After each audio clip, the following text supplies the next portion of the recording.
So in today's video, I want to show you a really simple build, like one button build. If you're struggling in Path of Exile, Dawn of the Hunt, this is patch 0.2. I created a new character on the league servers, so this is completely fresh. Started off with an huntress, went to Amazon. I got a bit bored with the I don't say bored, but I just wasn't quite happy with the way the skill trees are working. So I decided to create a mage or a witch, and then went into a blood mage, as you can see here from the character screen I've got going at the moment.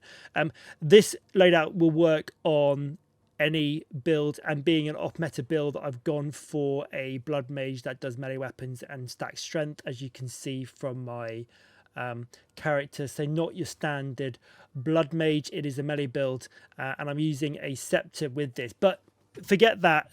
If you're struggling with clearing content, this is by far the easiest combination, and if you've been in the discords and stuff, you may have kind of been through this.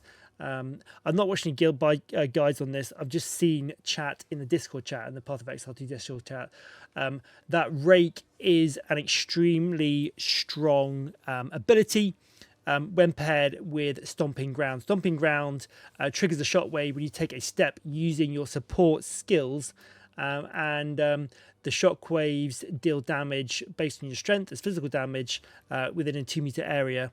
And on top of that, then Rake obviously does bleeding as well. So I think Rake in itself is quite a strong ability for bleeds, but Stomping Ground does very well at enhancing it. Now, I use Stomping Ground on my shield bash builds, which I've currently done majority of the classes with, and I quite enjoy using it. So this was a natural progression for me to use Stomping Ground to kind of enhance the travel element of this skill, and obviously shield charge, which is the other one that I use it in.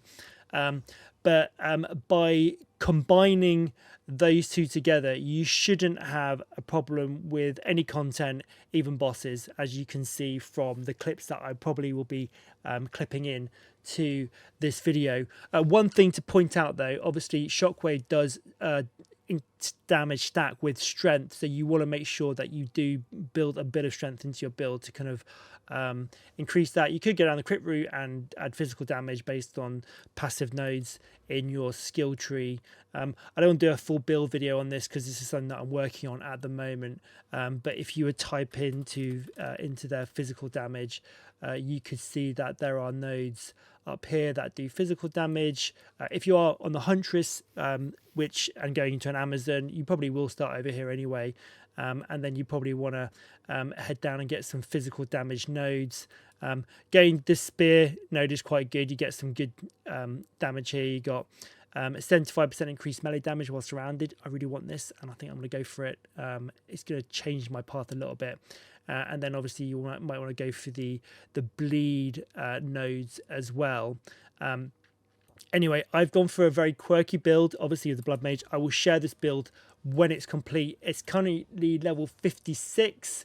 I've got another, I'll probably bring it out in like the mid 80s. So I've got like 30 levels to go and get into maps and that sort of stuff. I will just show you the simplicity of this build. It literally is, this is it. Right mouse button, very simple, and here we go. That's it. That is the build. I mean, incredibly simple, and bosses can be spammed. Campaign bosses. This is not like end game bosses. I have yet to get to the end game bosses. You get a nice bit of mobility as well, so you can go around. Obviously, bleed does a dot, so you can just walk away or move away from the enemies as they go, and obviously with the spare skill passives, you can build into your heart's content wherever you want to go with your spirit buffs and gems. I mean, I don't know what you want to do as a huntress, whether you want to, I don't know, just anything, just yeah. So yeah, I suppose one thing that does help with this is your Herald as well, something that blows stuff up at the end. I've got Herald of Blood on and Herald of Ash. Those two generate explosions when monsters die. So Herald of Blood is probably the easier one to go for if you're playing on the Huntress. If a strength-based build, which I am, Herald of Ash is quite a good one as well. So yeah. I say I won't do a full build yet, but yeah, any questions, do let me know. The game has been incredibly easy. Acts 1, 2, and 3, I basically just did this all the way through. Possibly could argue it's the boring gameplay. The fun is in the understanding, I suppose, for me. And then when I joined into Cruel, I made sure I just geared up a little bit and picked up some gear that actually had strength on it, good resistances. This spear I bought in a shop, which is incredibly strong for a level 40. And yeah, just make sure you cover your resistances. And defensive mechanism, I'm going for armor on this build with leeching, but you might want to go energy shield, you might go on evasion, probably evasion if you're Huntress, because obviously inherently the spear skill tree is dexterity based. You can see 119 required for a level 50 skew gem, and it's red for me because I don't have that. I got 51, but I am using these unique arm sets, gloves that strength can satisfy attributes for melee weapons and melee skills. So anyway, more about the build in another video, but I just thought I'd share that with you because the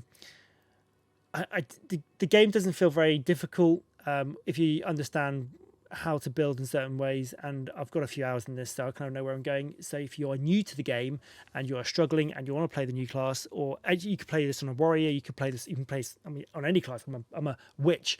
It doesn't really matter, and that's the beauty of Path of Exile. It's just about knowing what spirit gems to put in, support gems to put into your skill gems. So yeah, it is very simple as Rake, Stomping Ground, increase your damage with a little bit of strength. You don't have to go full strength on that, and then pair that with your second one if you haven't got a third slot unlocked, with something that would either generate life back on hit or more damage.